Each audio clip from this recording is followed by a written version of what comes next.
utang pemerintah. Nah, ini informasi secara umum kebijakan-kebijakan ini nih. Postur BN, oh ya ini Perpres 72. Ini ada outstandingnya enggak ya? Ini indeksi utangnya, outstandingnya enggak ada. Nah, kalian cari deh kalau misalkan ya kira-kira lebih dari 5.000 kalau nggak salah sekarang.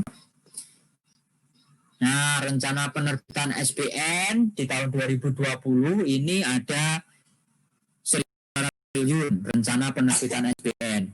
Karena apa? Karena kebutuhan tadi, karena kebutuhan dari pembiayaan yang berupa utang maupun pembiayaan non utang tadi.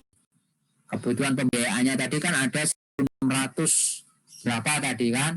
Nah, sedangkan rencana penerbitan SPN-nya 1.500 karena utang kita atau pembiayaan kita itu mayoritas memang dibiayai dari penerbitan utang Pak SPN apa berupa sunnya ini antara sun, SBN, DSN dan spesial instrumen ya 50 26. Spesial instrumen ini maksudnya ada SBN yang dalam bentuk misalkan langsung terkait dengan proyek, misalkan proyek buku PBS, misalkan sukuk wakaf gitu ya, atau misalkan spesial instrumen itu berupa pemanfaatan dana haji misalnya sebagainya. Meskipun berarti sun atau SBSN tapi dia sifatnya itu spesifik atau khusus. Itu porsinya sekian. Nah, kemudian porsi penerbitannya perbandingannya rupiahnya dalam mata uang rupiahnya 89%, kalau falasnya diterbitkan ada 11%. Itu untuk penerbitan semester 1-nya 40%, semester 2-nya berarti sekitar 50-60% di semester 2 nanti. Di semester 2 ini gitu ya. Itu rencana di kebijakan SPN secara tahunan. Termasuk mau melalui lelang, kemudian bentuknya berupa retail atau bentuknya berupa berupa placement, berupa satu building kan begitu. Nah, informasi kebijakan penerbitan SPN bisa melalui atau non lelang atau placement dan sebagainya. Ini nanti kalian bisa baca di strateginya. Kalau strategi melalui zaman mau seperti apa? Nah, strategi melalui zaman penarikan tetapkan berapa baik negeri maupun negeri. Di tahun ini ada penarikan 148 triliun, dari luar negerinya 145, yang dari dalam 3 triliun. Mempertimbangkan apa kebijakannya seperti apa, ya kalian baca juga. Gitu ya. Kemudian fleksibilitas pekerjaan. Nah, ini berarti memperhatikan bagaimana kondisi ekonomi, kondisi kebutuhan pekerjaan dan sebagainya. Nah, termasuk juga ini dalam rangka mengantisipasi tambahan pembiayaan, komposisinya mau apa, kemudian ketika kebijakan APBN-nya defisitnya lebih dari 3%, maka mau seperti apa strateginya, itu bisa diatur atau diakomodasi dalam fleksibilitas pembiayaan APBN. Nah, begitu. Kalau sekarang bahkan defisitnya bisa sampai 4,5 ya di tahun 2020, bisa kalian lihat. Nah, ini di tahun 2020 diproyeksikan bahwa rasio utang terhadap PDB kita jadi sekian tuh, jadi 37%. Padahal rasio yang aman berapa? 60% ya. Rasio yang aman 60%. Kalau di akhir tahun ini dari kondisi perekonomian untuk pemulihan ekonomi nasional ini ditetapkan bahwa kemungkinan besar proyeksinya itu di akhir tahun rasio utang terhadap PDB itu ada sekitar di angka kisaran 37%.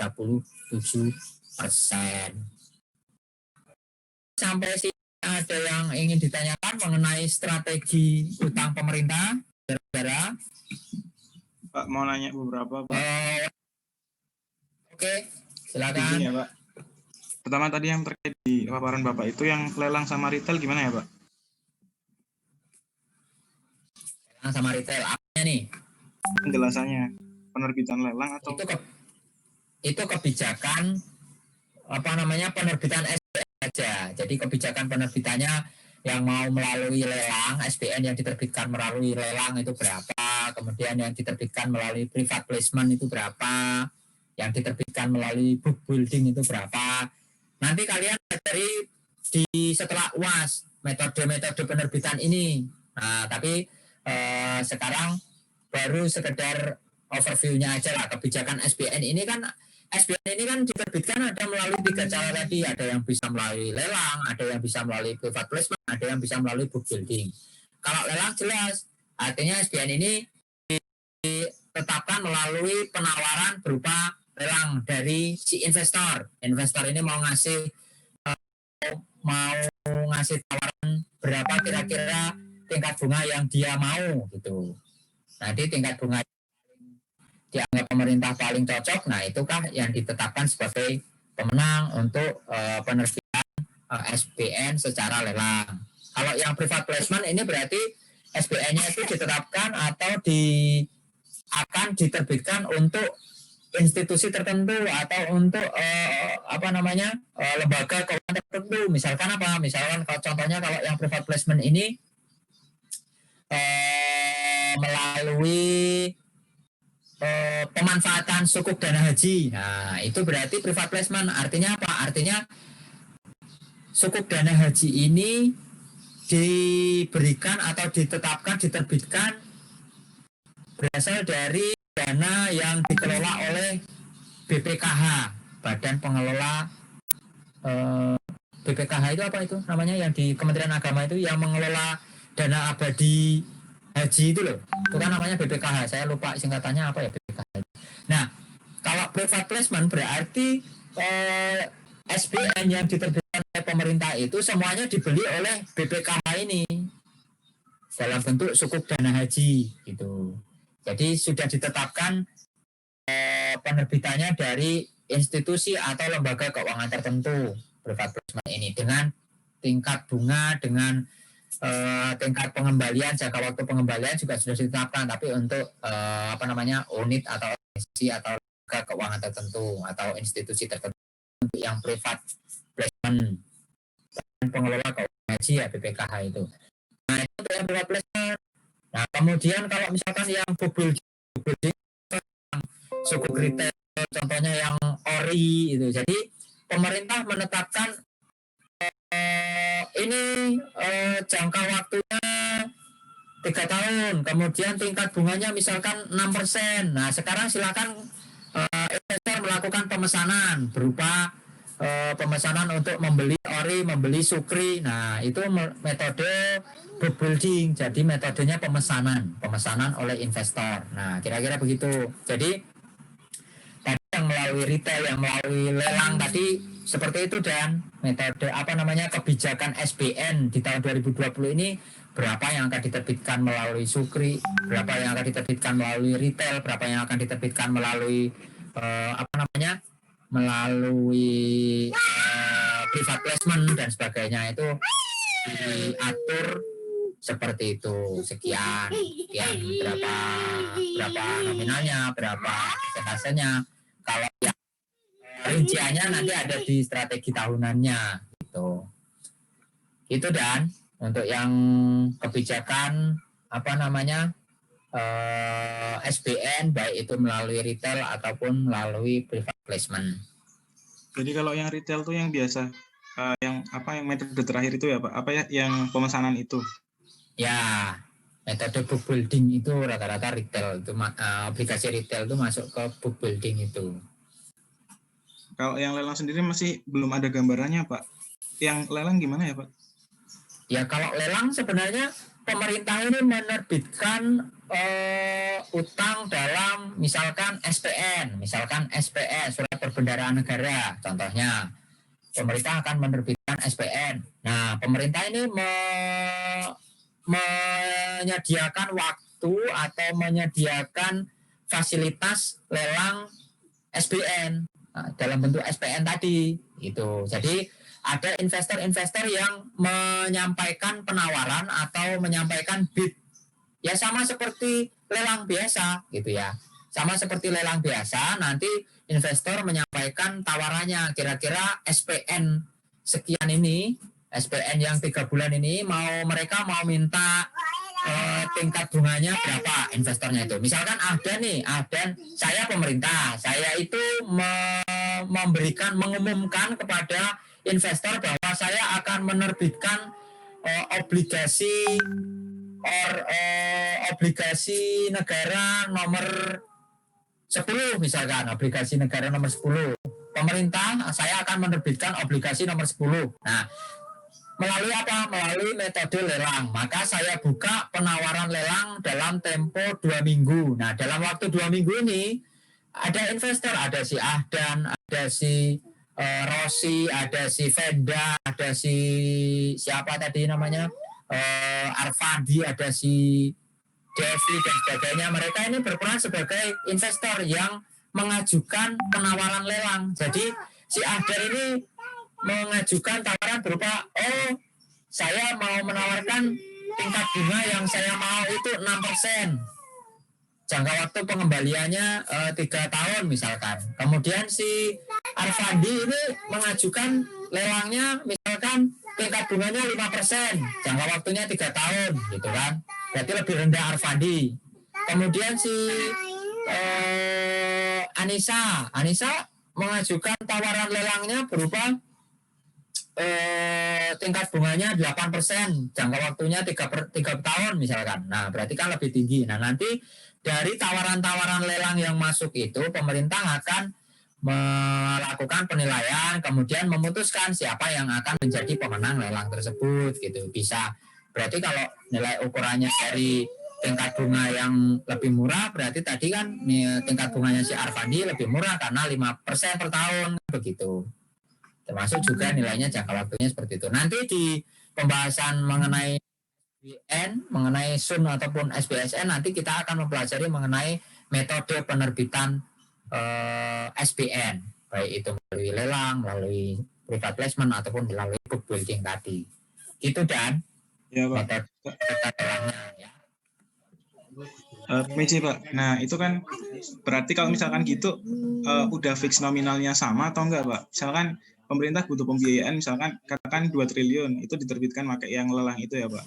Nah dari situ apakah tadi usulan Arfandi, terus usulan saya sama usulan misalkan Rossi itu sama-sama dengan nominal 2 triliun atau misalkan Arfandi itu dia untuk bunga yang 5% per tahun itu tapi nominalnya yang bakal dibeli kurang dari 2 triliun gitu atau gimana Pak?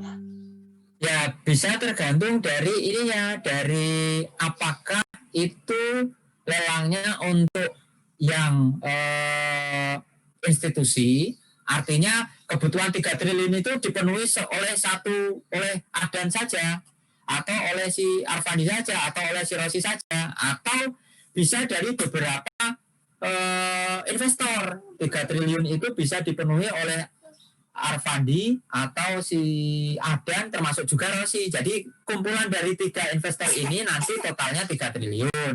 Berarti nanti bisa jadi pemerintah menetapkan kebijakan bunganya itu dalam kisaran range tertentu. Artinya maksimal tingkat bunga yang ditawarkan itu misalkan 3%, 7% misalkan begitu. Jadi tergantung juga si kebijakan penerbitannya ini seperti apa yang akan ditetapkan oleh si DCPPR sebagai unit yang menerbitkan obligasi atau surat berharga negara itu. Nanti beda-beda dan beda-beda tergantung apakah itu nanti memang akan diterbitkan oleh untuk masing-masing institusi. Si peserta lelangnya ini institusi, peserta lelangnya ini apa namanya bebas, artinya investor-investor bisa berupa investor retail juga boleh untuk ikut lelang ini gitu. Jadi nanti ada ketentuan lelangnya masing-masing di tiap penerbitan obligasi itu gitu. Jadi baik itu nanti penawarannya juga bahkan ketika misalkan kita elaborasi lebih jauh nanti ada penawarannya yang secara tertutup atau terbuka, bisa jadi merupakan artinya penawarannya itu melalui masing-masing si investor ini nggak tahu penawarannya berapa gitu kalau tertutup itu, artinya melalui mekanisme yang tertutup, si Ada nawar 5%, si Arfadi nawar 7%, si Rosi nawar 8%, itu masing-masing kalian nggak ngerti penawaran kalian, atau bisa juga melalui pelelangan terbuka, jadi masing-masing si investornya tahu mereka memberikan penawaran berapa, itu kan melalui mekanisme dalam dalam suatu apa ya istilahnya itu, dalam suatu lelang itu apa namanya, saya nggak paham mekanisme PBJ sih, dalam satu ruang pelelangan tertentu gitu. Kalau dalam lelang SBN berarti ya ada di sentral registrinya BI gitu. Jadi ada suatu ruangan atau suatu tempat di mana si investor itu bisa melakukan pelelangan secara terbuka gitu. Mekanismenya ada yang terbuka, ada yang tertutup begitu. Kalau tujuan penerbitannya untuk institusi atau bisa berupa retail tadi juga bisa berupa terbuka maupun tertutup, bisa dimungkinkan untuk masing-masing investor, tergantung bagaimana pemerintah menetapkan kebijakan, menetapkan kebutuhan pembiayaannya seperti apa.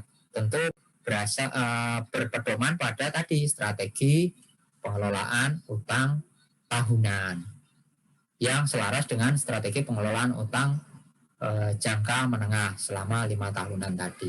Itu baik Pak. Terus menyinggung target indikator risiko tadi kan, yang untuk pembiayaan risiko pembiayaan kembali itu kan untuk rasio utang yang jatuh tempo di 1 tahun itu maksimal 10,5%. Nah, sedangkan kadang tuh kan bagaimana seandainya di tahun 1 tahun itu lebih dari 10,5%, apa yang harus dilakukan oleh DCPPR? Misalkan kan kita kan memang akumulasi dari tahun-tahun sebelumnya ya Pak. Terus misalkan di tahun 2021 katakan outstanding utang pemerintah itu 5.000 triliun, terus di situ ternyata yang harus dibayar di 2021 itu mencapai katakanlah berapa berarti 500 lebih, katakan 600 triliun gitu Pak. Itu kan lebih dari 10,5, 700 triliun lah biar lebih enak. Itu kan lebih dari 10,5%. Nah, apa yang harus dilakukan DCPPR? Jadi DCPPR itu punya database pengelolaan utang pemerintah, Debt Management Financial Analysis System, DMFAS namanya. Jadi di situ ada record mengenai utang pemerintah, semua total utang pemerintah itu, baik itu per masing-masing instrumen, bahkan pinjaman yang masing-masing pinjaman itu ada jangka waktunya kapan, pembayarannya jatuh temponya kapan, setiap tahun itu ada jadwalnya tersendiri.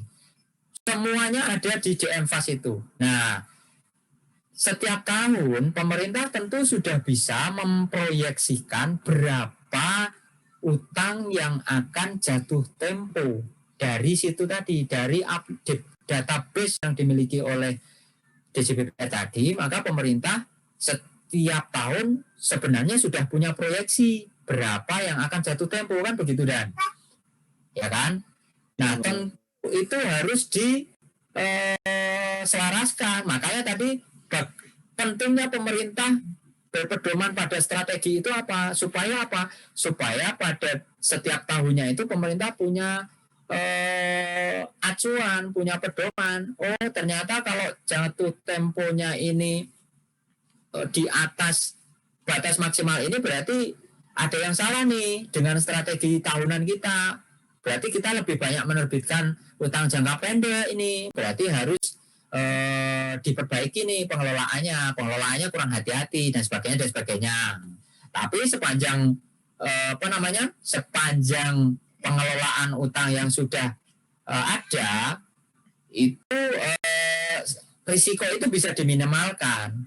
Biasanya itu terjadi ketika hanya ada extraordinary shock atau misalkan ketika ada krisis ekonomi yang mendadak atau misalkan seperti di tahun ini ada pandemi dan sebagainya. Itu bisa jadi nanti karena volatilitas perekonomian global nanti nilai tukar rupiah melemah dan sebagainya, kan utang dalam falasnya kita jadi meningkat kan. Kalau misalkan rupiah kita melemah, utangnya meningkat. Padahal itu sebenarnya yang meningkat adalah karena penyebabnya nilai tukar kita yang melemah. Nah, itu sebenarnya ada dalam radar atau ada dalam proyeksi pengelolaan utang yang ada dilakukan oleh pemerintah. Seperti tadi Dan, kan sudah ada proyeksinya tuh total yang jatuh tempo itu 400 triliun. 400 sekian tadi. Padahal outstanding kita sebenarnya 5.000 lebih. Nah, berarti kan tadi cuma 8. Nah, 8 triliun itu sebenarnya 8% tadi itu sebenarnya kan yang aman.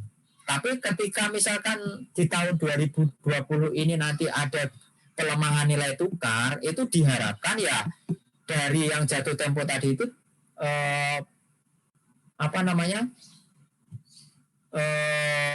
penambahan dari yang mata uang falas itu tidak sampai lebih dari nanti totalnya 10,5% gitu loh. Itu pasti sudah ada proyeksinya sebenarnya gitu, sehingga masih tetap berada dalam koridor pengelolaan utang pemerintah, batas maksimal pengelolaan batas maksimal risiko pengelolaan utang pemerintah itu. Jadi kalau tadi misalkan total pengelolaan utangnya total jatuh tempo utangnya itu 400 triliun sedangkan outstandingnya 5.000 triliun, itu kan sebenarnya masih di bawah 10%.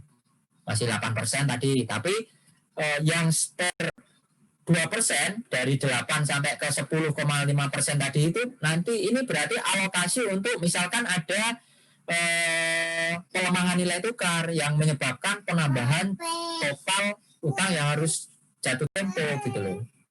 Kan bisa saja yang jatuh tempo ini juga ada yang porsinya falas juga kan utangnya ini di tahun 2020 ini, yang dari 400 triliun sekian tadi kan ada yang berupa falas utang yang jatuh tempo itu. Nah, kalau misalkan rupiahnya melemah kan berarti tidak 400 triliun tapi lebih karena falasnya menguat, rupiahnya melemah, jadi nilai tukarnya melemah. Jadi utang yang harus dibayar lebih banyak karena USD-nya lebih kuat gitu kan. Nah, itu berarti masih ada spare 2% untuk dari 8 sampai 10 tadi gitu.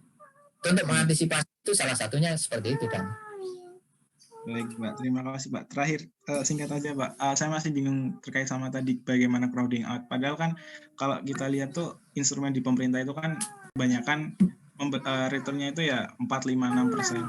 Dan itu kalau secara umum kan untuk investasi di pemerintah sama investasi di swasta itu returnnya bakal lebih besar swasta kan, Pak. Cuman ya dari segi keamanan emang lebih aman di pemerintah karena utang yang di pemerintah itu kan dia pasti terbayar, cuman ya sekitar itu kan yang 4-5%. Sedangkan ketika di saham-saham di swasta itu mungkin bisa di atas pemerintah itu, tapi ya kemungkinan risikonya juga lebih besar. Nah, apa yang menyebabkan masyarakat itu ketika pemerintah itu memperbanyak SPN bakal beralih ke SPN semua, Pak? Kan bisa aja masyarakat ada yang masih termotivasi buat investasi di sektor swastanya. returnnya lebih besar itu, Pak. Terima kasih, Pak.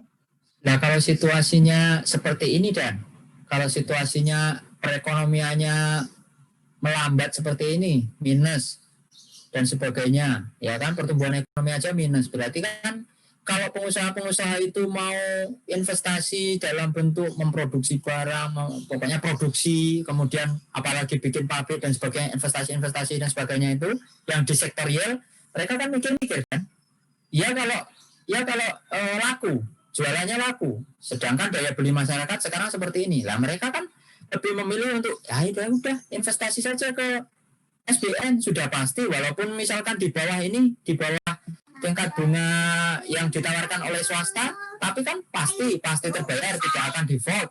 Kemudian sudah ada tingkat bunganya yang tidak terlalu jauh dari tingkat bunga pasar lah pastinya. Kemudian kalau dari sisi risiko lebih aman, jelas. Kan seperti itu dah. Kalau investor itu mereka akan berpikir bagaimana mereka bisa mendapatkan keuntungan dengan yang maksimal dengan tingkat risiko yang serendah mungkin, kan begitu. Kalau investor, apalagi investor yang sifatnya investor pemula yang baru mulai berinvestasi dan sebagainya. Kalau yang investor yang risk taker gitu ya mungkin lebih memilih ke saham. Tapi kan kondisi ekonomi aja seperti ini, apa iya mereka mau dapat untung? Apa iya tahun ini perusahaan itu pada untung kalau misalkan kita invest di saham? Kalau saya sih seperti itu, Dan kalau saya sebagai investor yang punya banyak duit nih, pasti saya akan lebih memilih ya investasinya yang pasti-pasti aja lah. Ngapain saya mau bikin perusahaan atau banyak produksi, orang yang mau beli aja seperti ini, masyarakat aja daya belinya turun, kalau saya banyak produksi ya bisa jadi malah saya rugi, lebih banyak supply daripada demand, kan begitu. Nah, itu sebenarnya yang diantisipasi kondisi ekonomi secara makro oleh pemerintah gitu. Makanya tadi kemungkinan terjadi crowding out karena investor dalam negeri lebih memilih untuk cari aman, begitu. Itu Dan. Ya, baik Pak, terima kasih atas bisa memahami kan ininya? Ya, bisa Pak. Terima kasih banyak Pak. Udah lewat 5 menit saudara-saudara, waktunya sudah habis ya. Karena ini jadinya kita udah ini. Oke, kalau tidak ada yang ditanyakan, mungkin saya akhiri saja ya pertemuan di siang hari ini. Terima kasih atas partisipasi dan perhatian teman-teman semua. Sampai jumpa di minggu depan ya, saudara-saudara. Pak, terima kasih. Saya akhiri. Assalamualaikum warahmatullahi wabarakatuh. Selamat siang. Terima kasih Pak. Waalaikumsalam warahmatullahi wabarakatuh. Terima kasih Pak. Terima kasih Pak. Terus ya.